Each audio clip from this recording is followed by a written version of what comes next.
You need to understand what your flood risk is, your proximity to storm surge, what can happen from a wind perspective, whether that's tornadoes, hurricanes, or some kind of straight line wind, as well as wildfire. And you need to be aware of it because it gives you the basis to do good planning.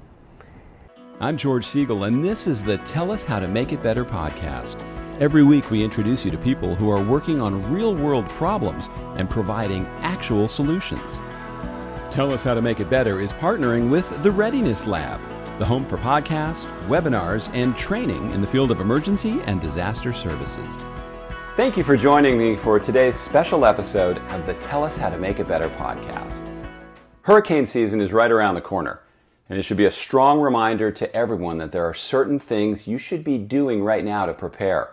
I made a documentary film called The Last House Standing. There's a link in the show notes for you to watch the film. It's about how we blindly make choices where to live and what we live in without truly understanding the risks involved. And every year when a hurricane, wildfire, tornado, or earthquake hits, we pay for those mistakes big time. Now, during the course of making the film and in the time afterwards, I've had the great fortune to interview experts in the disaster field. I want to share some of those interviews with you in this podcast, highlighting things they said that you should pay attention to and be doing something about right now. One of the toughest guests to get when we were making the film was FEMA Director At.Brock Long. He's now the executive chairman at Hagerty Consulting. We traveled to Washington, D.C. to interview him, and he had a lot of important things to share with us. At the time we did the interview, FEMA was dealing with a major disaster that hit the Florida Gulf Coast, Category 5 Hurricane Michael. Anything that was built largely before the 2001 Florida Building Code was definitely knocked out. And what you also saw in Mexico Beach is that the houses were not elevated to handle a Category 3, 4, or 5, almost a 5 landfalling storm. And the one or two houses that did survive were properly elevated, but they were also wind mitigated. And in that area, a lot of people believe that because hurricanes are classified by wind, that's what they need to protect themselves from. But ultimately, the most damaging hazard associated with a hurricane is storm surge. It's the ocean rising. It's wind-driven water that rises to great heights. And so we saw 13, 14, 15 feet of ocean water rise and literally knock homes down and push them back in, far inland and wipe out the community. The reason we don't learn that lesson about storm surge is because those who fail to typically evacuate and heed the warning for evacuation and experience storm surge don't live to tell about it. Yeah. Now, what should people who live in coastal areas in other parts of the country, there's places that probably have never seen a hurricane just like that, what should they learn about this most recent disaster? So regardless of where you live, you need to do a risk assessment. Get to know your local emergency management agency director, understand the risks that are associated with your community. Along the coast, you got to understand whether or not you reside in a storm surge vulnerable area. You need to take a look at the house to see if it's constructed for different levels or categories of wind that are there. And then you have to be properly insured. Insurance is the first line of defense. FEMA's individual assistance program, if you are uninsured and lose your house, is not going to make you whole. It is designed to kickstart recovery. The first line of defense is insurance, and if you're insured, you will be on the road and pathway to recovery, comprehensive recovery, much quicker than if you're dependent on the Federal Emergency Management Agency's individual assistance program. If someone builds in a flood area or lives in a flood area and their property gets destroyed, are they allowed or should they be allowed to rebuild it the way it was before it was destroyed? Well, and this is a moral hazard. Should the federal government and the taxpayers continue to rebuild communities to the same pre-disaster standard? I don't believe that we should. I think that Mexico Beach has a real opportunity. The Mexico beaches of the world that have been through this have a real opportunity to set the example of how to be a resilient coastal community going forward, and ultimately it will benefit them. Yes, I believe that people will come in and rebuild, but let's just hope that they do it to a much higher standard to prevent this from happening again. At.Roy Wright is the CEO of the Insurance Institute for Business and Home Safety. One of the questions we asked him was, how important is it to really put some thought into where you are buying or renting? I think anytime you are choosing a place where your family is going to live, you need to do it with your eyes wide open. You need to be focused on what those risks can be. Clearly this plays out from a homeowner's perspective because that's a long-term investment and often the greatest asset that any American family has. But it's also true in terms of what you can lose in terms of possessions as a renter.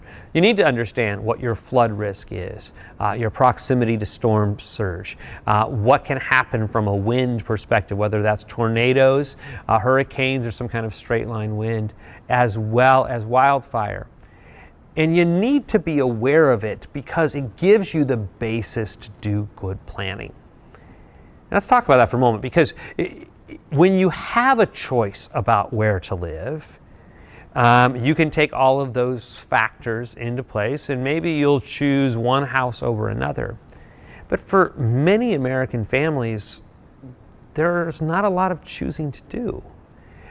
We watch houses that are passed down from generation to generation. You look at the central part of North Carolina, Lumberton, and the areas outside of Fayetteville, they were hit by Matthew and again by Florence. They had wind impact on the roofs. They had flooding that played out as well. Many of those homes, maybe a majority of those homes, were legacy homes that had been passed down from generation to generation. They didn't make an active choice about where to live. In many instances, most Americans are living proximate to family, school, and jobs. So we asked Roy, what are some of the things everyone should be doing when choosing a place to live? You start by having conversations with neighbors and realtors. I think that kind of story is always the best place to start.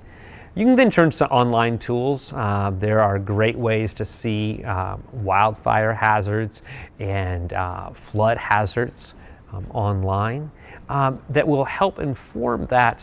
But you want to have those conversations, and you particularly want to have those conversations with people who've been in the community for 20, 30, even 50 years. You see how far that can go back. Those storylines feed a whole lot. There are a set of, as I said, a whole lot of online kinds of pieces, but you've got to be looking for it in order to put those into motion.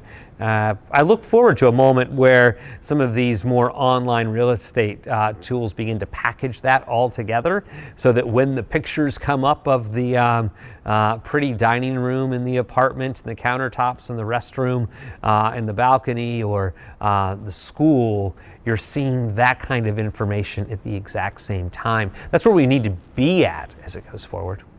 Joseph Barbera is an associate professor at George Washington University. He's also the lead professor in the Crisis, Emergency, and Risk Management program at the university. He knows a great deal about risks and says you need to understand what the risks are when you choose a place to live. So what I would tell people is that you should look very closely at what the actual risk is where you've decided to live, and especially before you've decided to live there, or if you have some influence on a home that's being built, etc. Because there's a lot of things that one can do to address some critical elements of the risk. So I think with a hurricane, recognize what that risk is and be prepared to evacuate in time. And that's important. But if you're going to decide to live in a box canyon in a wildfire area where the only way out is downhill with likely fire moving rapidly uphill, there might not be the options to evacuate, and one should really think a lot about that before you decide to live there. So, and part of this is, again, what's your risk tolerance, you as an individual and you as a family, when you decide where you're going to live or what you're going to do about renovating or what else you might do to reduce risk. So I think one really should look at the vulnerabilities and then stratify them. So that, the highest priority is life safety things for you and your family. What can kill you and what can cause life-threatening and long-term injury, and we should be able to be comfortable that we've addressed those types of things from my perspective. And then it's it's residence and property. What can I afford to lose without total financial ruin? And what can I do about it if I'm still going to live there? Because there are many interventions that can be done in any of these risk situations. It can reduce the consequences if the hazard does occur. Professor Barbera used an emergency management expression that ended up on our film poster, and to me really sums up the problem with getting people properly prepared. People want to believe that it won't happen to them. You're rolling the dice if you choose to live there, do nothing about the risk, and just hope, right? I mean, one of the cliches in emergency management is hope is not a strategy. One of the people featured in the film that was a wealth of great information is At.Aris Papadopoulos. He's the founding chair of the Resilience Action Fund and the author of the book Resilience, The Ultimate Sustainability. At.Aris tells it like it is when summing up the construction industry, focusing on the fact the consumer really has no idea what they're getting when buying a house. It all boils down to economics. If things are made more vulnerable, it's cheaper. And if it's cheaper and the customer is not willing to pay more for a resilient home, there's more profit. So it's all driven by profit. But it seems like if you got it right the first time, if somebody said, look, I want a more resilient home, they would spare themselves so much grief when we see what happens in these disasters. The truth is that if people knew how important having a resilient home is and would value it, they definitely would be better off. Their investment would be protected, their possessions would be protected, and more important, their lives and that of their families would be protected. We need a system that has more longer-term liability for built for purpose. In other words, when a home is built, it's not good enough to be built to code. It should be built to withstand the local hazards. And most of those local hazards are really known to us. So I think the legal system needs to adapt to a higher standard of responsibility, I call it, and liability perhaps, but definitely accountability to hold the building community, to hold permitting officials, to hold the engineers and architects to a performance standard. What do you think about the idea of restricting land ownership near the ocean? For example, not let people build in vulnerable areas, make them make better decisions. I think that's an important question that we have to ask ourselves. In other words, where is the vulnerability so high that we should not be developing? Because when we develop in risky areas, it's not just that person there that is taking on that responsibility. It's the community that takes on the responsibility. So it's a liability for many more people, for society. Are there ways to build with resilience in mind that are also cost effective? Can you have both? Well, I think we've demonstrated that here in South Florida. We've been building for decades to standards much higher than the rest of the country in terms of wind, 175, 180 miles an hour, and we found efficient ways to do it. The industry needs to go through innovation, through a learning process, and through a cost curve process in order to get there. The car industry did this decades ago with car safety. Initially they said, well, we can't meet those standards, we don't know the solutions, they're going to be expensive and the consumers won't want them. Well, guess what? They innovative, they went down the cost curves, they brought down the cost of those solutions, and today's consumers would not do without the safety standards we have in cars, even if we invited them to save money by taking them out. At this point, it's not likely you're going to be able to completely change your house for hurricane season, but there are a few things you can do that will make a difference if a disaster strikes. First, check your insurance policy and make sure you have the right type of coverage. Ask your insurance agent to explain it to you. That is their job. Look into getting a flood insurance policy. If you don't live in a designated flood zone, it's more affordable than you might think. Now, there's a 30-day waiting period for it to become active, so don't wait until the last minute to get this. Also, go around your house and take pictures of all your stuff and store them somewhere safe in the cloud. If you get hit by a disaster, having those could make the difference between having your claim paid or not. It can also be valuable to have your home inspected to know what the vulnerabilities are and if there's a way to fix them.